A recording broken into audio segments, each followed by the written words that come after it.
Bienvenue sur France 24, il est 19 h à Paris. Une mission de paix menée par 6 dirigeants africains partira dès que possible en Ukraine et en Russie.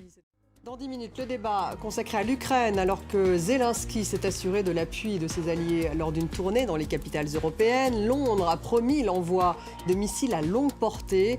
Le président ukrainien est-il en position de force? Voilà la question que nous allons poser à nos invités. 19h10. La guerre en Ukraine avec cette mission de paix menée par 6 dirigeants africains qui partira dès que possible en Ukraine et en Russie. C'est une annonce de Cyril Ramaphosa, le président sud-africain qui veut tenter de trouver une solution pacifique au conflit. Poutine et Zelensky ont a priori accepté de recevoir cette mission à Moscou et à Kiev, selon lui. État-Neji. À Bakhmout, l'Ukraine affirme avoir repris 20 km² aux forces russes au nord et au sud, tandis que les troupes de Moscou continuent de progresser dans la ville même, épicentre, vous le savez, des combats. Laura Cambo.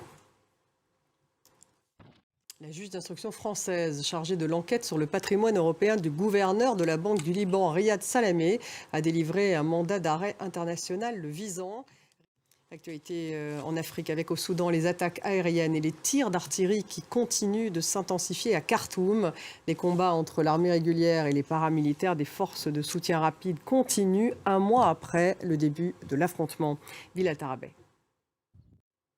Le cyclone Mosha a fait au moins 60 morts en Birmanie avec des vents qui soufflent jusqu'à 195 km/h.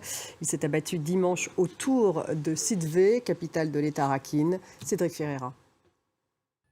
Merci de nous avoir suivis. Restez avec nous dans quelques minutes. Le débat, il est consacré à l'Ukraine alors que Volodymyr Zelensky s'est assuré de l'appui de ses alliés. Est-ce qu'il est en position de force, le président ukrainien, aujourd'hui? Voilà la question que nous allons poser à nos invités.